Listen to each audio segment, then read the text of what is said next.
Hi everyone. Hope you're all here with us.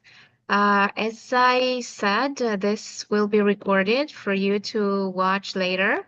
It will be only for those that register for this event, actually. Um, but I'm glad that many of you are here with us, so we can have a live discussion. We can ask Lucille questions in real time. So we have the privilege to have us today, Lucille, with us. Lucille, I will let you introduce yourself. Actually, your whole presentation is an introduction into your life and your professional life and your mentors. And let's hear the story. I'm really curious, and I'm sure all of us are. Well, thank you very much for inviting me to do this, Carmen. It's my pleasure. And yes, I will start by telling you about me. I was born in Ottawa, January 8, 1932. It seems a long time for people. I remember my mother used to tell me she was born in 1888, and I used to think that was so old because we were in the 1900s. But here we are in the 20s, 25, my goodness, nearly close to 100 years from 1932. And so, yes, I've been around a long time. My maternal grandmother had 14 children. She was a suffragette, and she was the president of the French Canadian Women's League and fought for French schools in Ontario and fought for the women's votes. 14 children in those days, she didn't have all the equipment that we have nowadays to make life easy, but she seemed to have managed. My maternal grandfather was Métis, and he was from the Innu tribe of the Montagnais. He was born in Les Escoumins, Quebec, and that's the closest port to Témiscamingue. I put that there because the ships would come from France to Témiscamingue. That was the first stop when they arrived in Canada. And his father, my great great grandfather, stayed there and married a Innu girl, a Montagnais native. And so, therefore, that's how my grandfather was born. And I always talk about never so much about myself as being Métis. I do have 0.02% of native blood still, but I like to talk about having Métis ancestors because our life was very difficult in Ottawa when I grew up. Being Métis, being French Canadian was not the easiest thing to be. And so we assimilated. And my grandfather used to say, we'll speak French in the home, but you'll learn English to fill your stomach because you couldn't get a good job if you didn't have English. Now, my paternal grandmother died before I was born. My father was 3 years old when his mother died. But my paternal grandfather was a commercial artist. He used to paint the signs on the wagons that were pulled by horses that would drive around town, the milk wagons, the bread man, whoever had wares to sell, they would have these beautiful wagons with nice curly cues and fancy writing. And that's what my grandfather did. But because in those days there was a lot of lead in the paint, he died of lead poison. Now, my mother was a milliner, and I am the youngest of the 9 children she had. So this is my mother with one of her beautiful fancy hats, and this is my father with the top hat. Now, my mother decided to be a milliner. In our family and in her family, you had to learn a trade. And my trade, I became a secretary. But my mother's had brothers that were tailors and seamstress, but she wanted to do hats. So in order to do that, she went to a millinery shop on Spark Street in Ottawa. And she had to work for nothing for the first 6 months. And after she was trained, she would get paid 5 cents a week. That was good pay in those days. Now, my mother had a very good eye for line and form. She was actually an artist. And so whenever the hats from Paris came into Ottawa, they would have shows at the Chateau Laurier in Ottawa. They would send my mother down there to check out the hats. And she had a really good memory. So she would come back to the shop and she would make copies of the French creations. And so they used to sell French creation hats in the shop she worked at. So we used to tease her when we were young, and we would tell her she was an industrial spy when she was working. So here's a painting I did of hats. This painting was done in semi-darkness. I had spotlights on some millinery heads that you sit the hats on. And so it makes it look like there's people in the shadows in the background. I used to paint quite a lot of hats to remind me of my mom. Now, in 1950, I graduated from the High School of Commerce in Ottawa.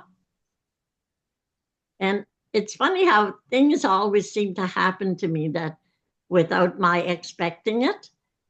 But Lord Alexander was the last British Governor General that we had in Canada, and he gave us our graduation certificates because his daughter had taken a special commercial course. She learned how to do typing and shorthand at my school. So he was the speaker at the school, and it was quite fancy to have the Governor General giving us our graduation certificates. I'm wearing here, you can't see it because it's a rhinestone necklace and earrings and a bracelet that my husband gave me when he was my boyfriend. And that was about 75 years ago, and I kept it in great shape. And last fall, I gave it to one of my granddaughters who was graduating, and she wore it to her graduation. Okay, so I went to a public school, which was the High School of Commerce, because for me to go to the convent, I could only go up to grade 10, which was a junior matriculation, because the school board, the Catholic school board, didn't have the money to pay us for 4 years of high school. And my father was retired, finances were tight, and I had a brother who had married a Protestant girl, which was very unusual in those days. And he said, look, Mom, send her to a public school. It's free, and she can get her 4 years of education.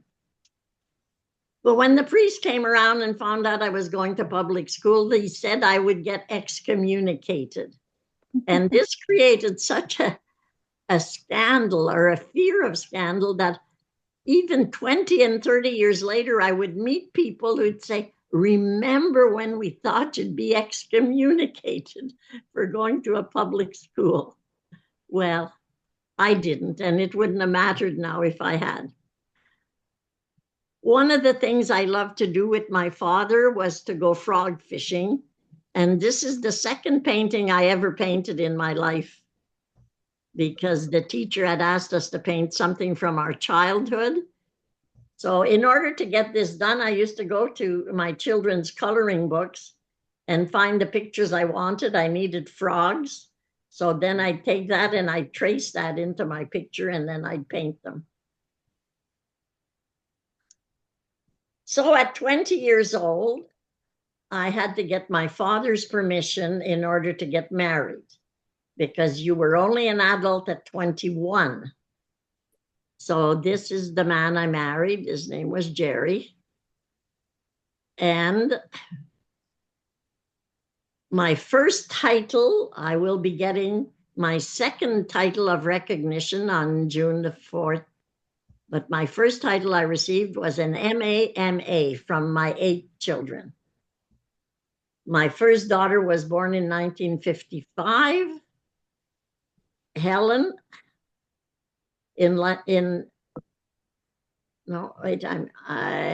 she's this one here.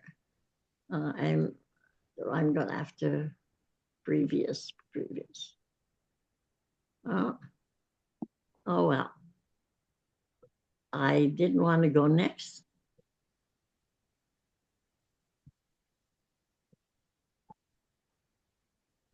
I think I have to do it this way. Yeah, it's this first one here, 1950. By this time, it's my second and third daughter. 1953, my first daughter was born in Victoria, BC. 55 and 56, I had 2 daughters in London, England. In 59, I had a son in St. John's, Newfoundland. And that's when I started painting. I'll tell you about that later. In 61, I had a son born in Musquodoboit Harbor, Nova Scotia. In 63, I had a son born in Quebec. And in 1975, after 11 years of break, I had twins. By then, I was 44 years old. Now, the twins changed my life completely, because I joined the Twins Parents Association. I became the president. I went to conferences, and that led me to university. So this was a big turning point in my life. Now, I've also received the title of great MA, which from my 19 grandchildren. I won't name you them all here. And then I now am a great MA from my 12 great grandchildren. And I dare say there'll be more to that. And this great granddaughter here is now 13 years old. So if I live to be 100, I will maybe see some great grandchildren. I have a niece who was born 2 months before me. She's 93. She'll be 94 on Halloween. And she is now a great grandmother. I told her, you beat me in the race. I'm not there yet. So this is a painting I did. These are all my kids sitting around toasting marshmallows. And these are some of the grandkids. They weren't all born then, and there were no great grandkids then. We used to like to do a lot of camping, and we would rent cottages. In those days, traveling wasn't what it is today. And so we would go to cottages and we would go camping. And this is the fun we would have together.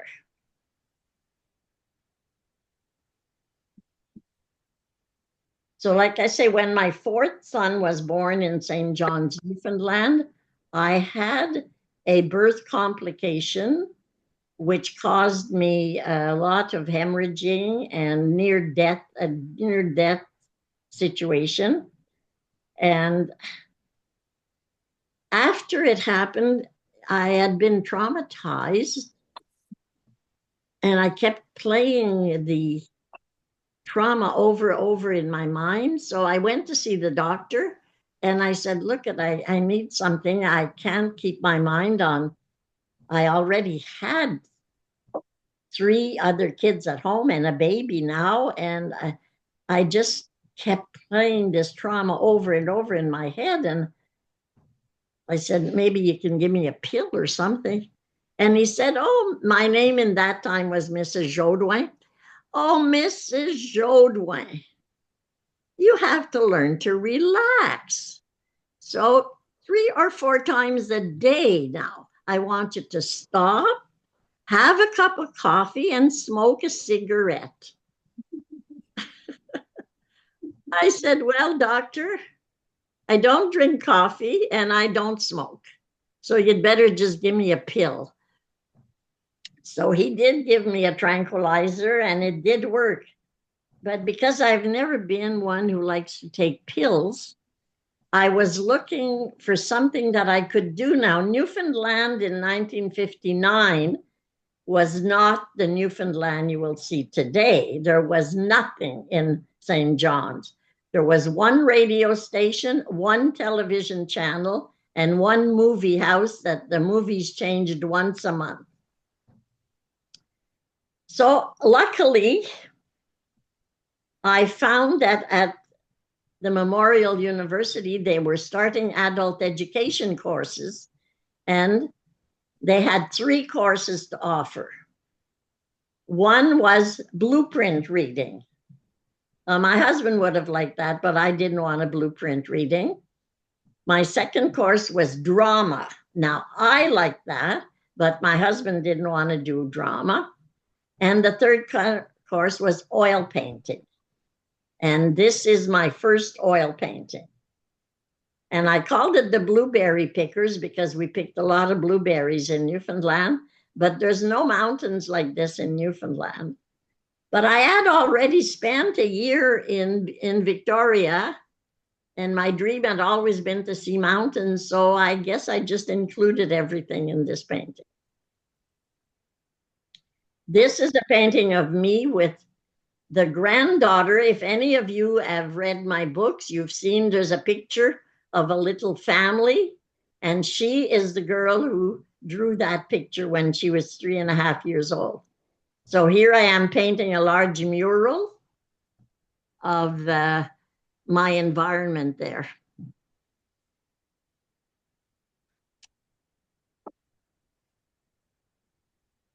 Okay, so as I said, I was encouraged by the members of the Ottawa Twins Parents Association to go to university. And some of the members that had university degrees even brought their calendars into the meetings and looked for courses I might be interested in. And so I took my first course, and I guess it must have been 5 years before this. If I reduce, maybe I can do something. Oh, no, I did it wrong. Okay. Because I wanted to see here, 1982. In 1982, I started my Bachelor's of Arts, my first course, which was at Carleton University. I'd taken a course in psychology, and I ended up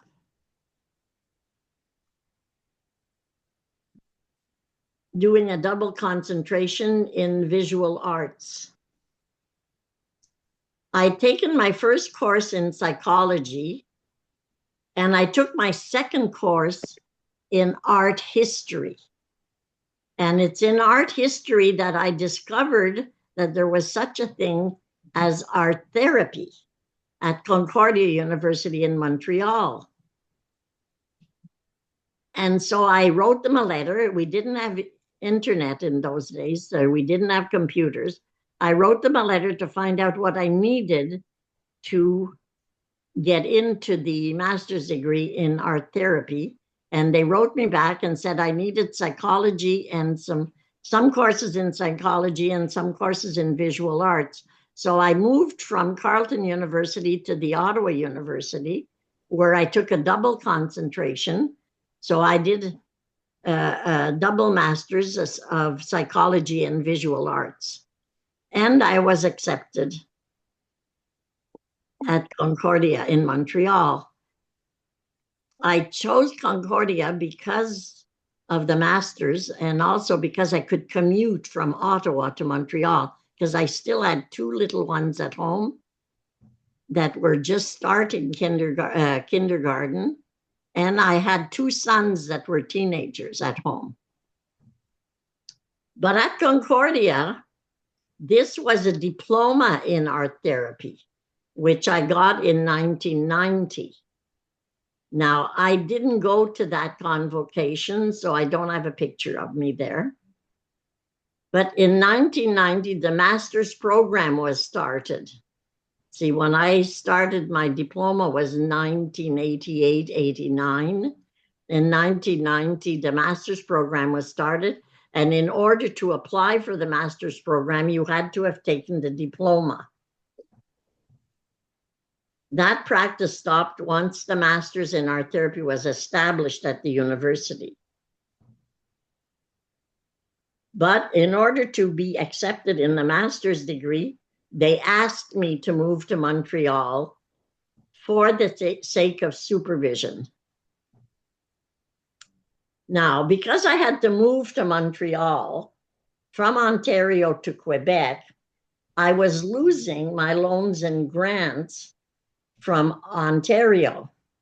And because I was on welfare in order to go to university, and in Ontario, the welfare encouraged you going to school. So they didn't stop your welfare because you were going to university. So what was I going to do now? I had to move to Montreal. I could go on welfare in Montreal, but I couldn't apply for loans and grants in Montreal because I had to live there a year. So the best thing to do was, while I was still in Ottawa, I applied for my Bachelor of Fine Arts degree at the Ottawa University, and I applied for the loans and grants. Now, the only way I could do this was because in the Bachelor of Fine Arts degree, we had a lot of courses. We had at least two where we didn't have to attend class. We gave a proposal, we created the art in our proposal, and then we put on a show at the end of the year. So you could drop into class maybe once or twice, and that was easy enough for me to do. So by not having to attend class, I could go and do my master's degree. So that's how I got through my first year. Then I applied for student loans in Quebec. But the problem was welfare in Quebec said I could only go to school part-time.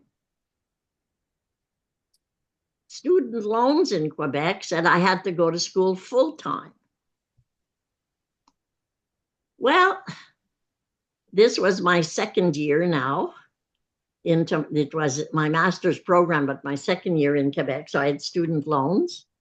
So it just happened when I went in to register, the girl that was filling my form put the little X in the line between the square for part-time and the square for full-time. So she didn't put it on either. She put it in the middle. So I didn't correct her. I just told them welfare I was on part-time, and I told student loans I was on full-time, and I went and did my next year. Yeah, so there was a lot of things you had to jump in, loops I had to jump through to get this master's degree, which I finished in 1933.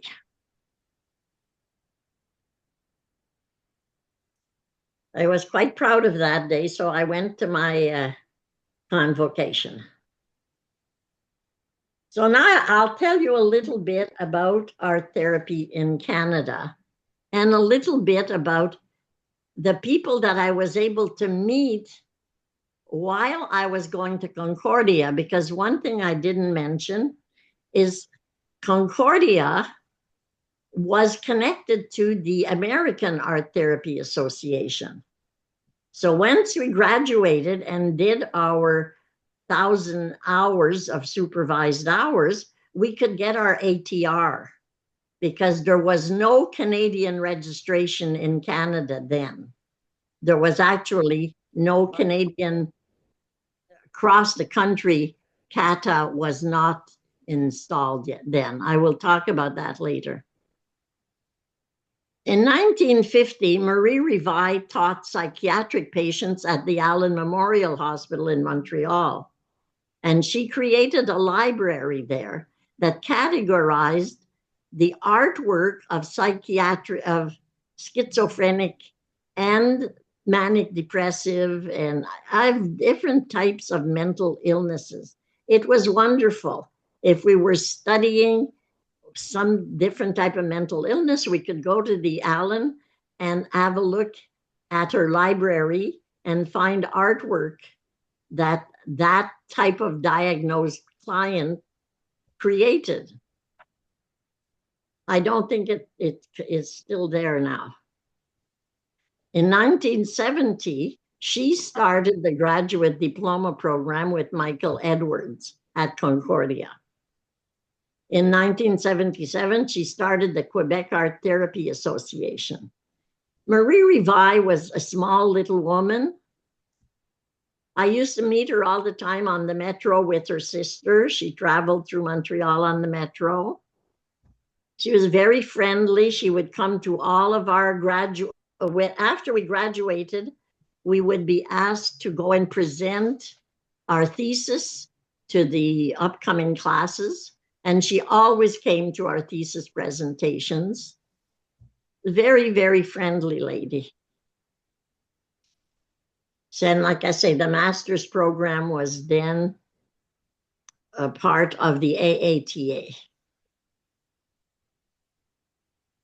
In Toronto, Dr. Martin Fisher initiated residential treatment for children and adolescents. And in 1967, he established the Toronto Art Therapy Institute. In Victoria, Kay Collis founded the BCATA because there was no way that a student could be registered. So at least in BC, if you did not go to the CATA school of Martin Fisher, you could go to the BC School of Art Therapy and get registered through there. So in 1980, Kay Collis, who was an art teacher with patients with schizophrenia, was given an honorary title of art therapist for her categorizing into stages and phases the disintegration of the patient. And she founded the BCSAT, the BC School of Art Therapy, a post-BA and MA institution. And in 2010, I became the executive director of the BC School of Art Therapy. Unfortunately, in 2011, the school was closed because of lack of enrollment. Now, in 1986, Irene Dewdney started art therapy postgraduate training at the University of Western Ontario in London, Ontario. It only lasted there about 10 years. Why it didn't stay, I don't know. In 1995, I attended a conference there in London, and I wrote my first article, Nurturing the Bond, which was about parent-child dyad art therapy. The program at Western Ontario didn't survive. I don't know why. Now, because, like I say, Concordia was aligned with AATA, Edith Kramer often came to Concordia. I will never forget, it was a really cold winter day, and if we wanted to stay in late, we would have the opportunity of meeting Edith Kramer. So, of course, I stayed in late because I wanted to meet this woman because I really, really liked her book. And here she comes into the class because I'm telling you, it's cold out, and she's wearing a kind of a hat that looks like the Red Baron. Remember on Peanuts? And you had this Red Baron cartoon character?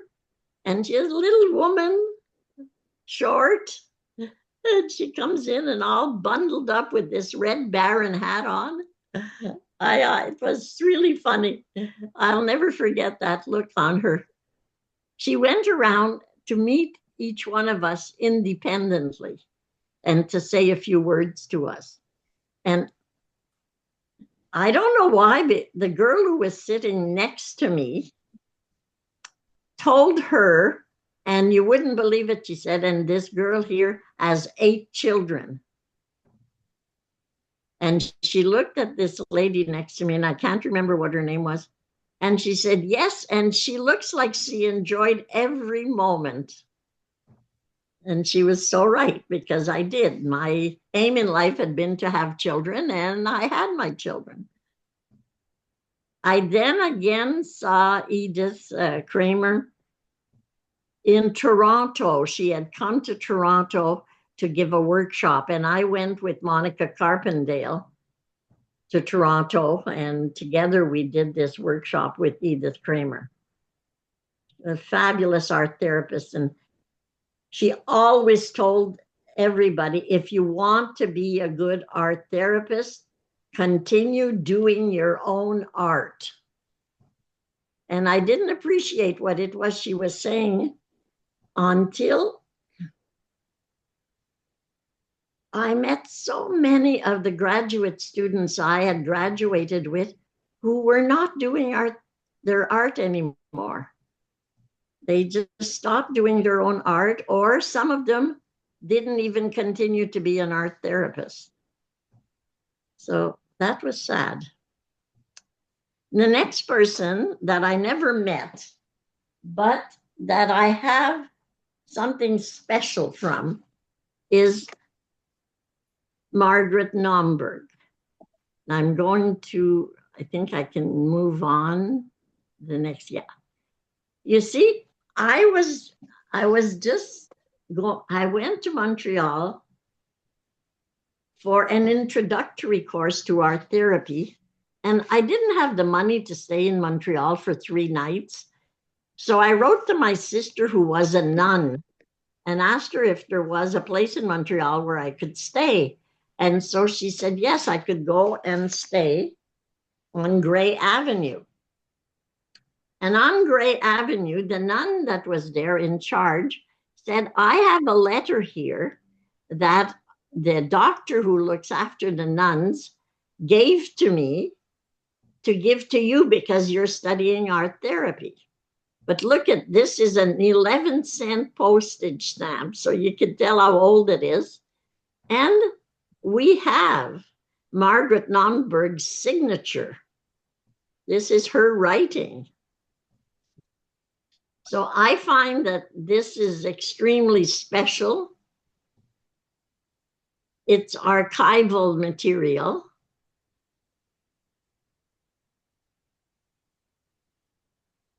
Just want to get back to this. Yes, it's archival material.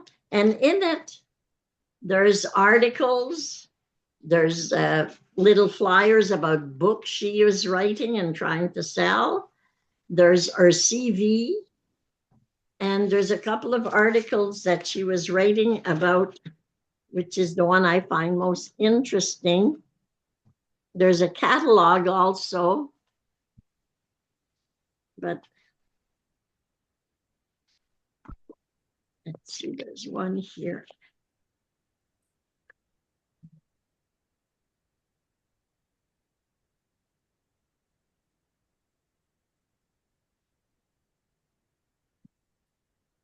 I've got it all here in front of me.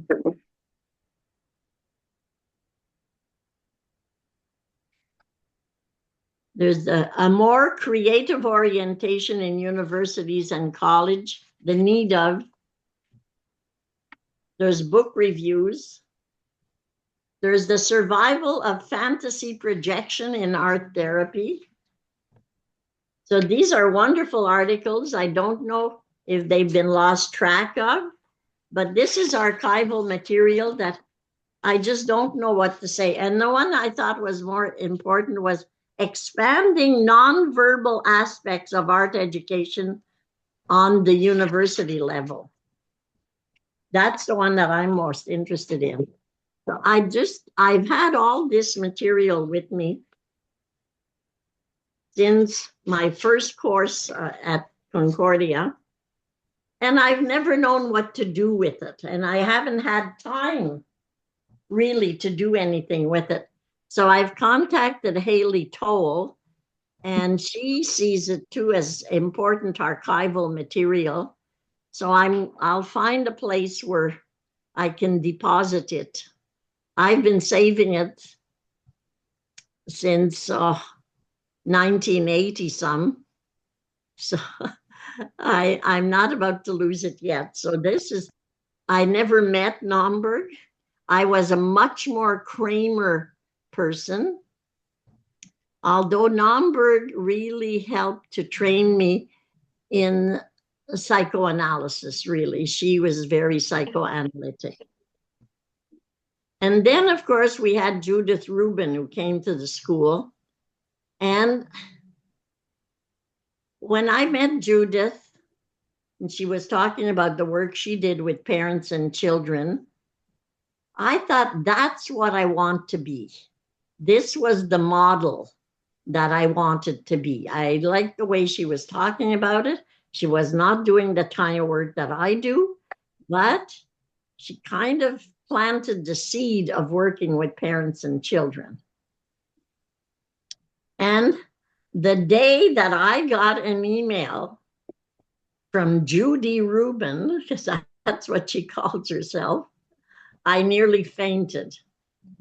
She'd heard that I had created a video on my dyad art therapy work, and she was creating her video, Art Therapy Has Many Faces. And she asked me to send her a little bit of my video so she could include it in hers. I was so proud to be included in one of Judith Rubin's. And then I went to several conferences in the USA, and I used to often meet her at the conferences. She's still alive. And then Shirley Riley used to come and do some art therapy for us at the BC School of Art Therapy. I came and got her once at the ferry. We went to the opera together. But Shirley Riley passed on very young in life. But we still have her books, and we still have her legacy. Gladys Agel came when I was working at the Montreal Children's Hospital. I saw her at one of the conferences, and she asked me to write an article for the American Journal of Art Therapy. And that's the first article I wrote for them. So did you have any questions on any of these famous people? I think we will talk later about each of them, maybe if we can, to open the discussion, because it's so important.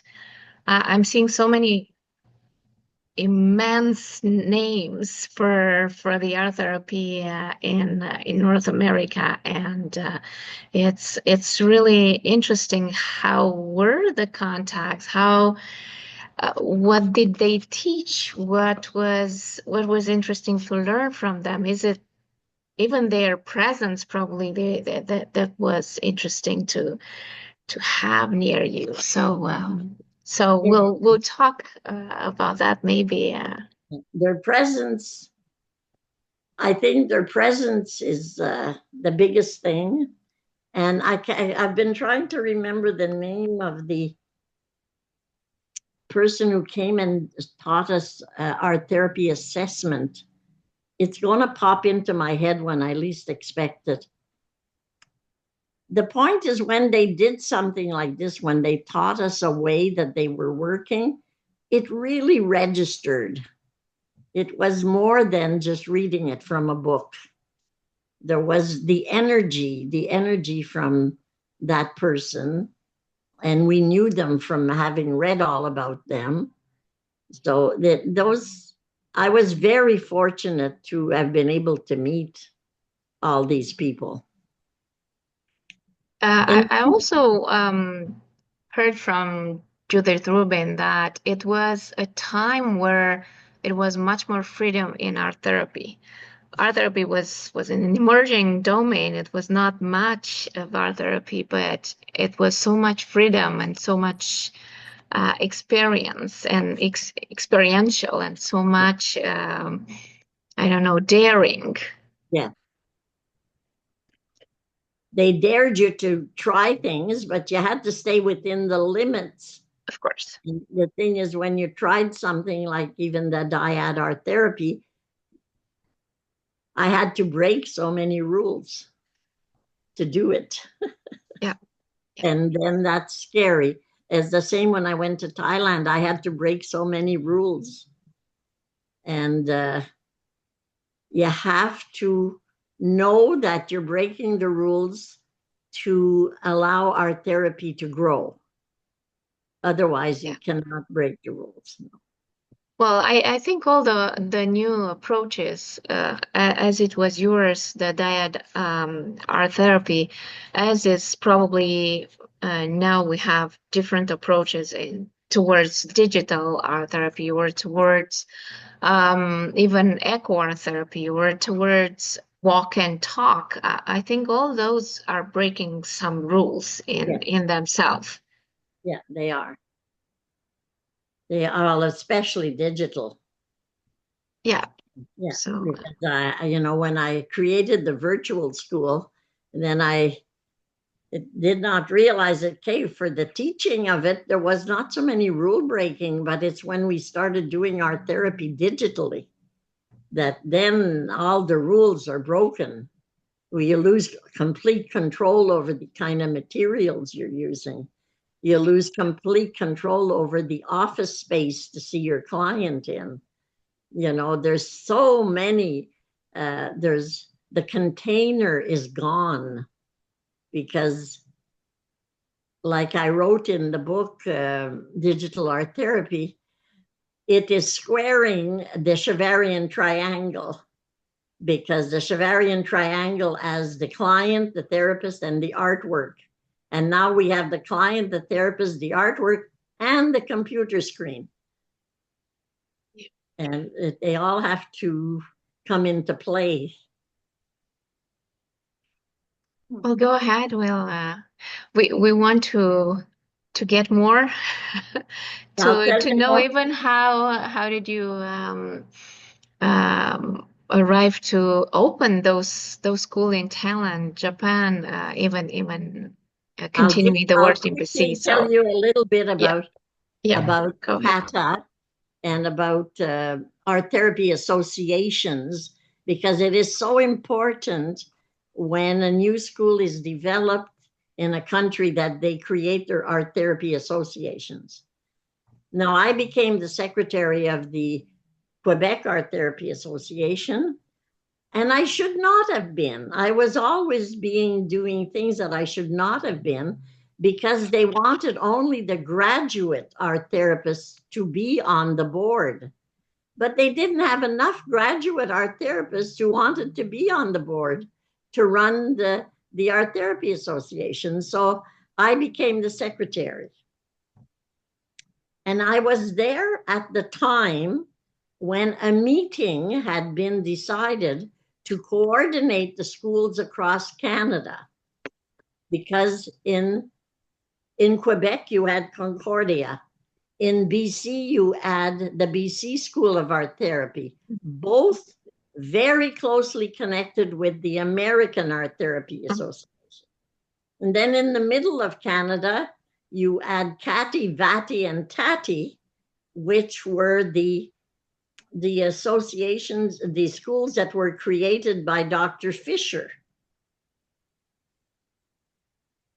Now, the meeting didn't work very well because the people of Concordia and of BCSAT had their own ideas about the curriculum that should be used so that we could have the same curriculum across the country.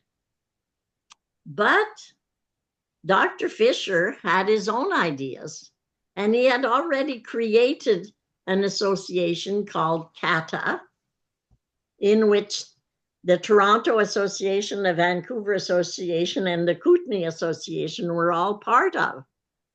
So there was a big blow up, and there was a big discord. So Concordia did its own thing, BCSAT did its own thing, and it had its own art therapy association anyways, and CATA did its own thing. So in 1990, we had 5 art therapy schools across Canada, but they were all talking their own languages. In 1992, Dr. Fisher died. Okay. I had gone to Thailand in 2004. And when I came back in 2007, I became involved in CATA. I went to the first, to a CATA conference. The first one I had been to, a full CATA conference. That was, CATA was still Catty, Vatty, and Tatty. But they were giving conferences that people from Concordia came to, people from BCATA came to, but neither Concordia nor BCATA were getting involved with this thing called CATA. And everybody was trying to make a connection. But the difficult thing was that in order to bring in Concordia, the Quebec Art Therapy Association was very French speaking. Although Concordia was an English speaking school, the association was mainly French. Mm-hmm.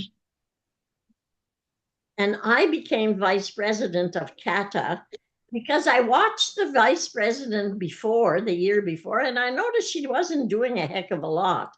So I figured, oh, well, this is a position I can take if I don't have to do too much. But then once I got in and we started talking about conferences, I thought, well, I can get involved there. So the first conference I got involved was to try and bring all the schools on. Well, I didn't have that in mind at first. The first conference was to coordinate a conference in Quebec that would be with AATQ, with Concordia, and with CATA. I think I would like to just look at what is CATA, what is AATQ, because for those who don't know, who are not Canadian, maybe. Oh, yes.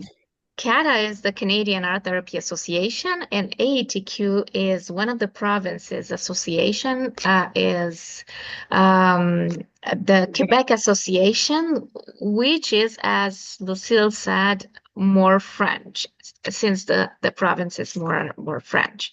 So go ahead, Lucille, because we're throwing a lot of acronyms.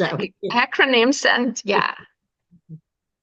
And I got to mention that while I was going to school, doing my master's degree, like I said, I became the secretary of the Quebec Art Therapy Association.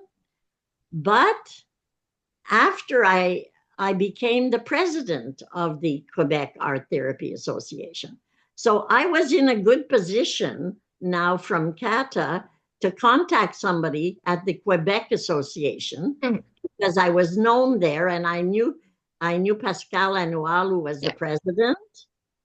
And I knew José Leclerc. José Leclerc was one of my school pals. She and I were in the same class together. So I knew the director, I knew Pascal. So I talked to them about doing a conference in Montreal, and they all agreed. So I became the conference coordinator for CATA. So the three of us were on the committee. And CATA and AATQ eventually then became involved with CATA, and that's why CATA has an acronym is in both English and French, because AATQ is now very involved with CATA. So they are part, CATA's umbrella becomes larger now, and it pulls in AATQ. Then in 2010, I coordinated the BCSA, the CATA, and the BC School of Art Therapy conference, because the BC School of Art Therapy still was not believing that CATA was going to be the umbrella organization. But I happened to be the executive director of the BC School of Art Therapy. So it was, and I believed that the members of the school should all be members of the Canadian Art Therapy Association. And so for this one, the Nick Zagstra was the president of CATA. At that time, Michelle Winkle was the executive director. Yes, I was not yet. It was at this conference that Michelle decided she would stay on as the director of practicum, and they asked me if I would take the executive directorship. And then it was in 2010 that I became the executive director of CATA. And just to tell people, I never thought these things were going to happen to me. I never, ever was my idea. But, there's never anybody who wants to be the president. So if you have a bit of time and you want to get to know and have some say in your associations, get involved. It's the only way. I think this is even in our times, being part of the board of an association is really volunteer work, and it's a lot of work most of the time. So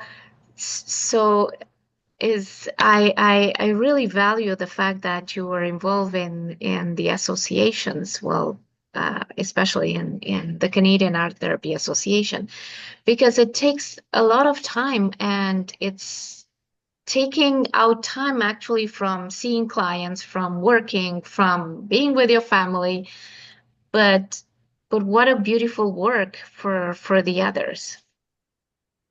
And it gets you to know how the workings of the thing is. So that's a big help. So anyways, I completed my second practicum at the Montreal Children's Hospital. And the psychiatrist there was looking for someone who wanted to work with a parent and a child. And that's what I was wanting to look for.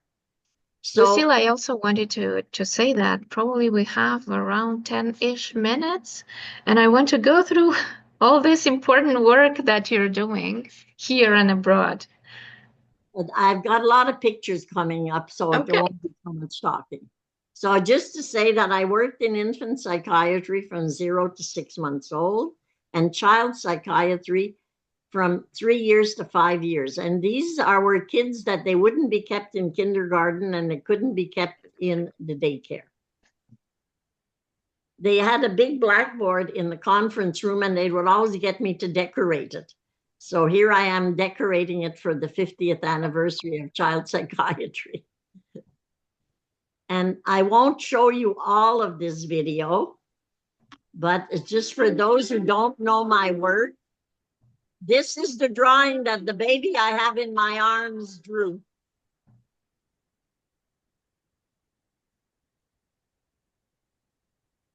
So we cannot hear. Exercise. It's a collage, actually, where you don't have to worry about glue because you're using the self. So you just hold this here. And then just help the children with the different papers and just stick them on here. And if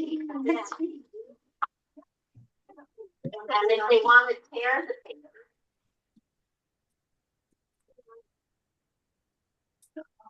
That's right. Oh, that's fantastic. And do it with them. Now, I'm not going to show you much more.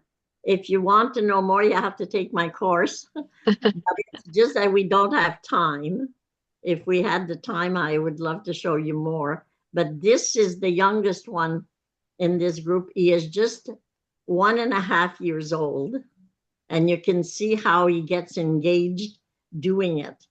Now, from the conference I was at on the weekend with the clay conference, it reminded me that when they're doing this activity, they're using sticky paper. And look at how the child likes to touch the sticky paper. So they touch it. So you could see the tactile things that are happening in this activity. So like I say, I'd like to show you more, but if we have time, we can come back to it. This is some artwork that I did with the artwork of the Dyads. Somebody bought, I think, a new door, and this was the cardboard frame the door came in, and so I used it and took some of the artwork that the parent and children did together, and we put it on the wall at the BC school, at the hospital. I mean. And these are just pictures of my books. So this book, my first book written in 2003, has been translated in Hebrew and in Arabic. And this is this book, but a new version of it that I self-published so I could sell it at conferences at a cheaper price. This is the last book I've written, which is an art review of my life and my attachment-informed art therapy book. Okay, so I just going too quickly. I went to conferences. I got involved by sending a workshop to a conference. You'd get a reduced price. I never had much money. I always had to watch. And I participated in boards. And so when we went to conferences, we shared lodgings. And that helped me to be able to finance all these things I wanted to do. Now, while I was in Montreal, I really got involved at being an artist. They had great big sheds in Montreal, and I liked to paint the sheds. So here is, I came back from Italy, and I had taken my drawing 3 course in Italy, and I started drawing and painting sheds because you had a bridge. This was the balcony from home, and you had a bridge that led to these sheds. The funny part of it is these sheds were built to keep, they were like coal bins and wood bins, because in the winter in Montreal, you had to burn a fire. Now, all the houses were electrified. They were all electric heating.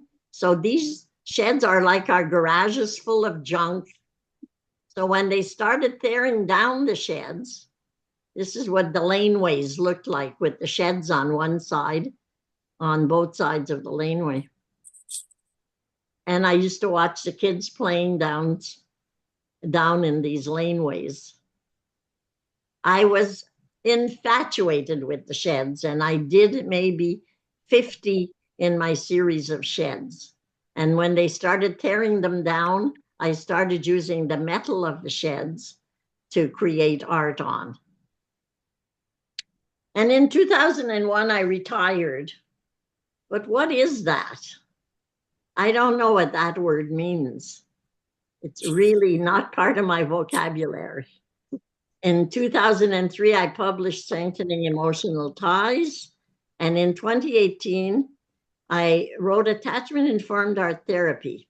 And I got the idea from Kathy Malchioldi, who was writing her book on trauma-informed. I met Kathy Malchioldi at a conference in Niagara Falls. She was a guest speaker there. And The Towel is my last book, and it's an art review based on 53 pieces of my artwork. So I retired and I moved to Victoria, and I was bored to death after living in Montreal. I found Victoria very boring and I was looking to do something. So I applied to CUSO, which this acronym used to be Canadian University Students Abroad, but now it's not students anymore. It's just the word. And when I was in Thailand that year in 2004, I attended the first art therapy conference and I met the Crown Princess. So, and when you're saying Kuso, there was what? It was in Thailand, the art therapy conference. Yes, I applied to CUSO to get a position in Thailand. Mm-hmm. They were looking for someone to work with children that had been rescued from the sex trade. Mm-hmm. And I applied, and as an art therapist, they wanted me. So I appeared in their 2006, 2007 book report. And here's me, and here's the queen, the princess. And these people here are all art therapists from the USA. They came and put on this first conference to introduce art therapy to the United States. This gentleman here was very... To Thailand. To Thailand, yes. They came from the USA, an association called Lanterns of the East, or Lanterns of the West. And they came and they did a lot of work after the tsunami. And this is some of my artwork. I was fascinated with the elephants. I have an elephant tattoo on my leg. I even went swimming with the elephants. This is my big elephant sleeping on the log. And the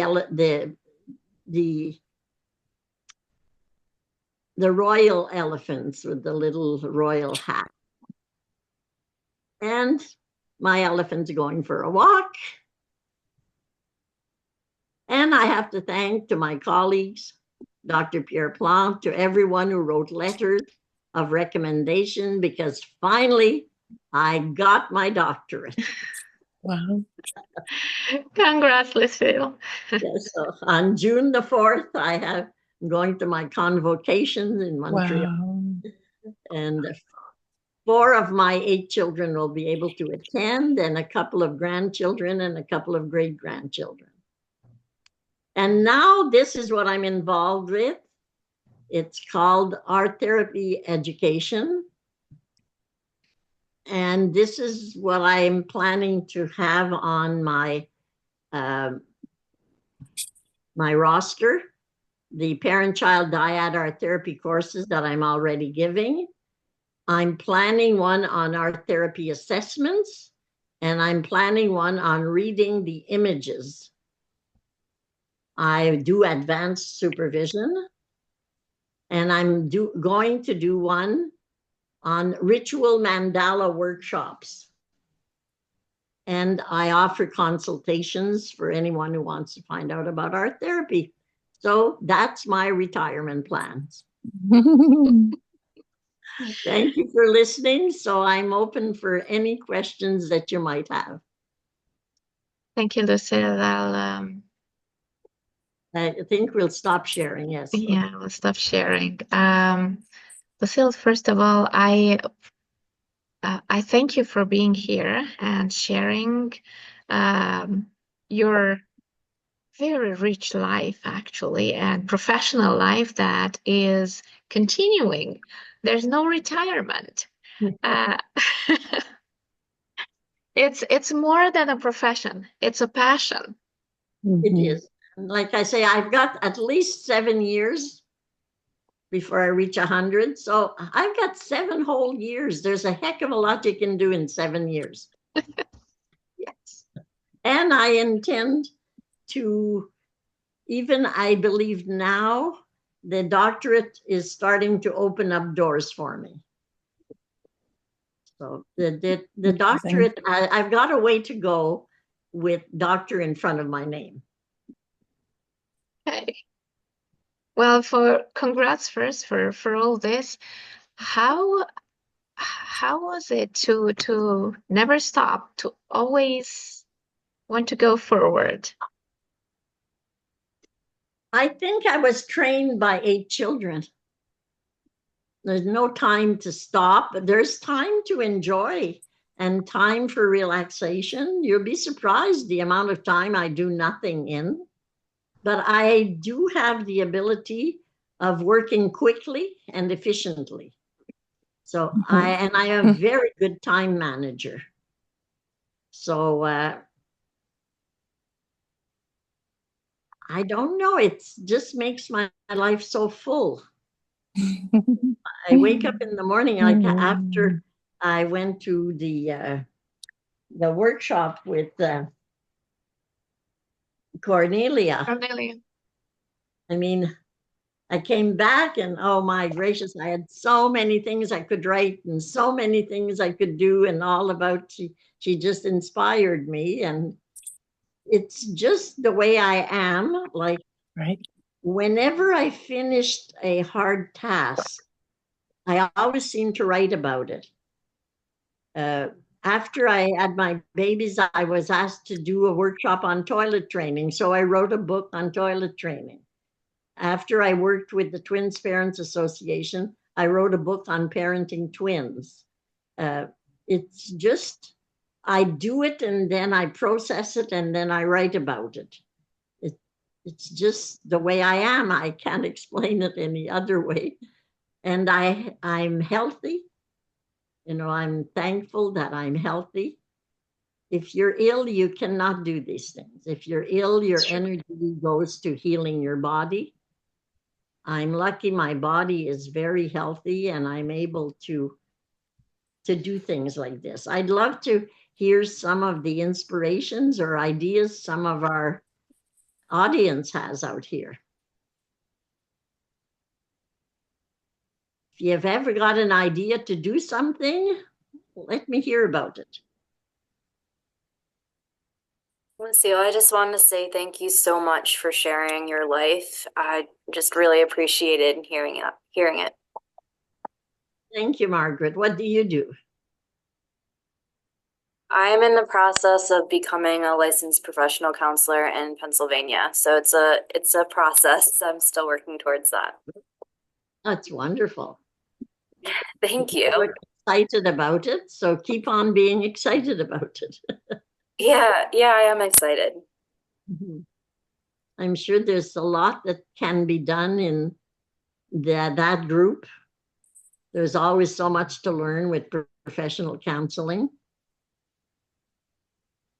And you're doing a great service. There's a lot of people that I'm sure will want to come and see you. Thank you, Margaret. Hi, Lucille. I'm Sarah. I also wanted to say thank you so much for all the insight and everything you shared. Whenever I get a chance, I just attend your talks or conferences, and it's really inspiring. You kind of remind me of my grandma, who was a great, great lady. She had lots of children and grandchildren. Unfortunately, she didn't get a chance to go for education, but she was still really inspiring. She kind of inspired me in a creative way. And yeah, thank you so much for all the insight. And I also have a question. I'm working with a group of children in a very, very poor area with almost nothing. So they have just actually just paper and some color pencil. That's it. Do you have any suggestion or any insight? And this is a group work. Everything is kind of like unpredictable. Sometimes I have, let's say, 3 kids, sometimes Yeah. 8, 9, from 3 years old to 14 years old. So Where do you work? What I'm province are you in? I'm in Canada, but I'm Okay. working with people in the Middle East, in Gaza. Oh, you are working in Gaza. Okay. It's because the reason I'm asking is because sometimes my methods are using food stuff. And if you're working with people that are poor and have no food, you don't tell them to use their flour to make Play-Doh because they use their flour to eat. Mm, So what you can use, is things from nature. There's mm, always a lot of things in nature. mm. And you can have them go out to gather things around them. Are you in the war zone? No, I'm in Canada, but I get connected through internet. The internet is not good. It's like going on and off. I mean, everything is really like not great, but I do as much as I can. So, but they are intense.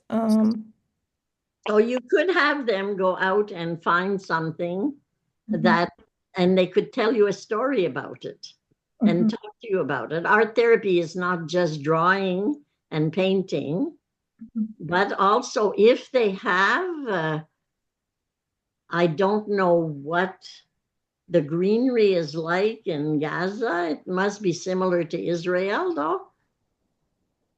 I mean, there's leaves, there's flowers. They can squash these and get colors out of them if it is colors that you want them to be working with. Uh, mhm, Mud, mhm, sand, glue, mhm, to see if they can find something around them to make these things with. I know there was an art therapist in Israel. I know her name, but it's not going to come out of my head right now. She used found objects. She calls them sacred found objects or something. She's written a book. Oh, I'm sorry. My memory is not helping me right now.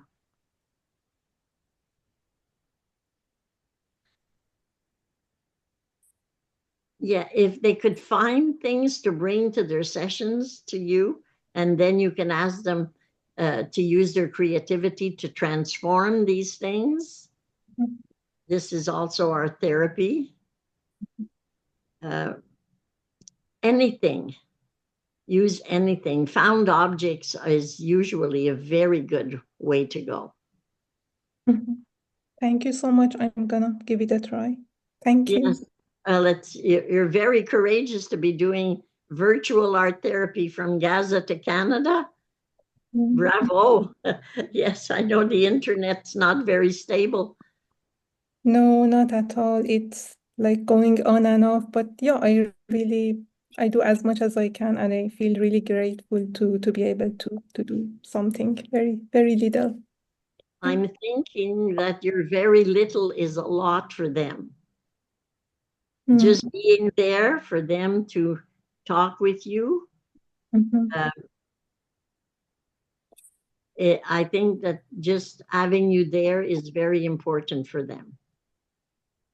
Thank you, Lucille, for the Thank encouragement. you. Thank you. Thanks. Wondering if there's anybody else before we end. We have 10 minutes. I see there are some people leaving. I noticed some. Yes. I know Beverly has had her mic unmuted for a while. I don't know if she has a question or if... Oh, hello. Can you hear me? Yes. Sorry, I didn't realize I was unmuted. Lucille, I came upon your work in Victoria. You had a wonderful display at the Tillicum Center there. My goodness. Oh, wow. That to hear you say this on a virtual, um, I'm thank you for seeing it. Yeah, and I'm really intrigued because it's so interesting, your image. I don't know if you're familiar with it, touch drawing. I've done it with patients in the psychiatric units that I used to work on. And touch drawing is where you create, you put it on a board, you put watercolor type material, and then you put a tissue paper over and you use your hands to draw on it. It was developed by a woman in Deborah Koff Chapman. And this technique, and then you had that picture of the towel, and it so intrigued me because it was similar to that that type of art, that type of touch drawing. And I'm wondering if you could just briefly tell me how that, or tell us how that came about.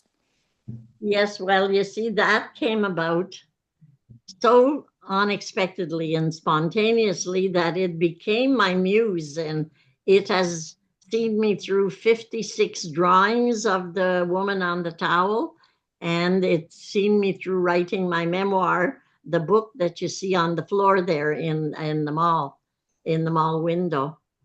I was in my garden. I had a very large canvas in front of me, and I decided I would do a painting of my rock garden. I have very interesting rock gardens with things in it from all over the world. And so I thought, oh, I should paint that. And so I took my charcoal and I started doing a charcoal sketch to give me some idea of how to go about to put all of these things into one drawing. And when I was finished, I didn't like what I had done. I just wasn't working. It wasn't what I wanted. And this towel I always kept in the garden to wipe off my table, because every morning there'd be all kinds of droppings from the trees, and especially in the changing of the season, I'd get a lot of little white stuff on the table. So I'd wipe it with this towel. So anyways, I grabbed that towel and I wiped off my whole canvas with the towel. So I held the towel this way, wiping it all off, threw the towel on the table, and went inside. And the next day I went out, I lifted the towel, I don't know why, to shake it, something, and here there's this woman on the towel. The woman that you see actually in the window at the Telecom Mall, those are giglet prints of the original towel. The original towel is framed and in my living room, and I will not put it in a public place. Mm-hmm. And so, yes, that towel, it appeared spontaneously. It was the way, I'm sure, that I was holding the towel that created the picture. But the more I look at that picture, the more I see things in it. Because it was only after working with Dr. Jo in Thailand that we know, that she pointed out to me that on the left-hand side, where the breast should be, there is a white spot. And 2 months after I saw this woman on the towel, I was diagnosed with breast cancer on my left breast. And I had a mastectomy. And it's when I came home from the mastectomy that I started really working on creating to find out who was this woman on the towel. Now, 2 weeks ago, I was giving a presentation of my memoir to a group of seniors at a senior center. And one of the women said to me, oh, look it. Now, this is 3 years ago. She says to me, look it, there's a violin in that woman's dress. And I had never seen a violin on that towel. And now I can't help, I see it all the time. It is there. There's a violin in there. I have no connection with violins, but I do like music. So I'm trying to think that I'm going to have to create something with a violin in it. So this towel keeps talking to me. Thank you so much. That's an amazing story. I appreciate that. So do you live in Victoria? I visit there quite a bit. I live in Calgary, so. Oh, wow. And you saw my work at the Telecom Mall. Well, I've been putting work there in those two windows for the last 2 years, and they've just extended my contract till December the 5th. So I'll be putting more art when I come back from Montreal. Wonderful. I look forward to it. Thank you so much. Thank you. Hi, Lucille. Hi. This is Sai. I have just finished my 16 months of coursework at Tati. I came across your work about a year ago in the child and adolescent development course at Tati. I read the container containment.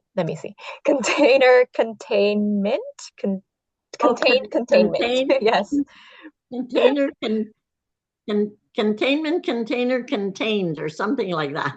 Yes, 4 to 5 months into the program, and I read that work, and I don't know too many people who are in dyadic therapy, and it was pretty revolutionary. It made such an impression on me, and I am interested in researching in family therapy and possibly dyadic sessions with caregivers.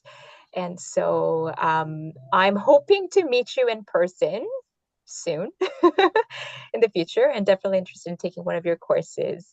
And you probably shared this in one of your publications already, but I am interested in maybe getting just a little taste of like where your inspiration came from in coming up with this idea, this revolutionary idea of dyadic therapy, because I think it is so effective and essential. Well, thank you for two things. One is that is the very first article I ever wrote. Wow. It's the one container contained or something like that. I can't even remember now. But thank you that it's still having some effect. Quickly about how I got around to doing this. Well, believe me, I didn't plan it. But I was working in infant psychiatry. We had just opened the Department of Infant Psychiatry, and we got overwhelmed with so many people, and we didn't have enough therapists for everybody. So my colleague and I decided we should do a parent-child group. Because, of course, from 0 to 3, if you remove the child from the parent, you're going to get separation anxiety. It's normal. It's natural that the child will be anxious if they are separated from their parent at that age. And here we were working with 1 year and up to 3 years old. From 0 to 3 was our group. So we decided at first, we took younger children and up to 2, but we found that the walking children were walking over the crawling children, and it just wasn't working. So we decided that the child had to be able to walk. That was our only criteria. It didn't matter their age so long as they could walk.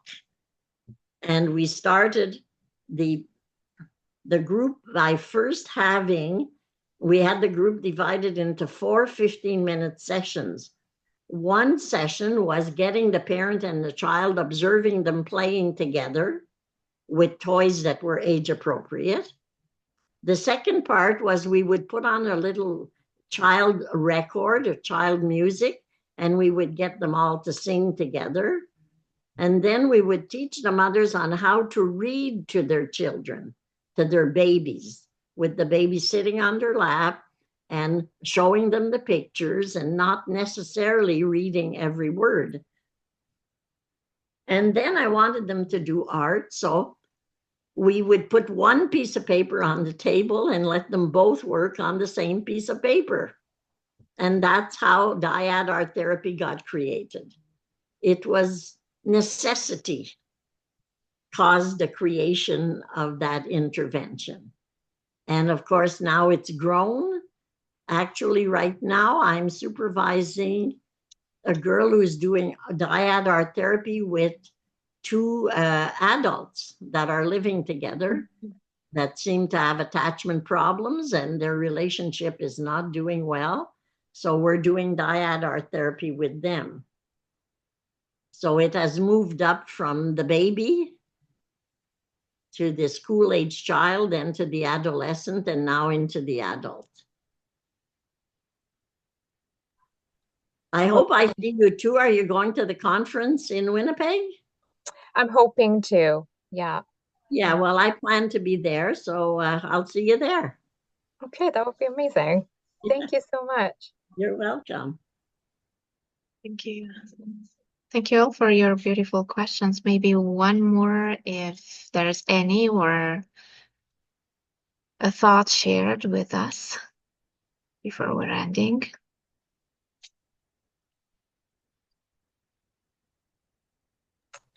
Is it okay if I ask if you've ever used Arthur Robbins' approaches, or if you have met him or collaborated with him, or?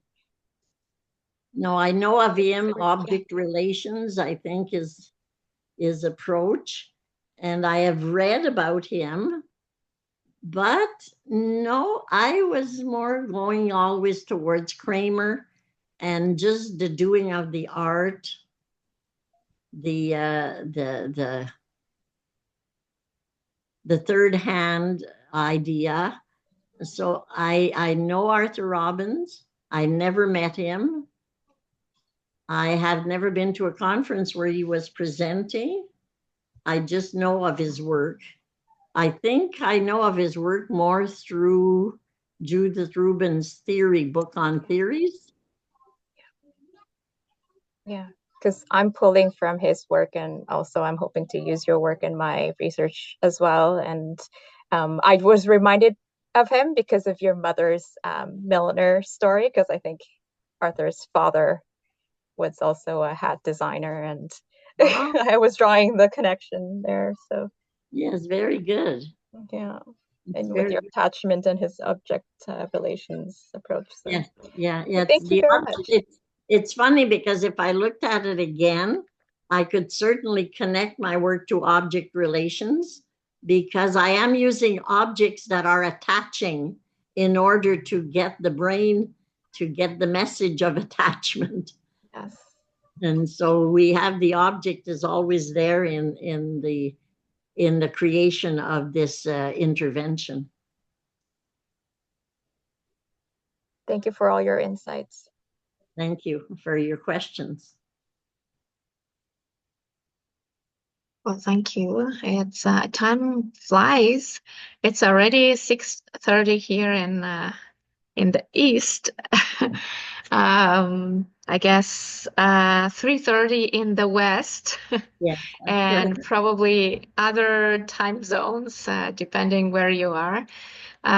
Thank you, really, Lucille. Thank you, everyone, for being here, witnessing Lucille's story and also asking questions. Lucille has a course on creative arts therapies. She's offering supervision.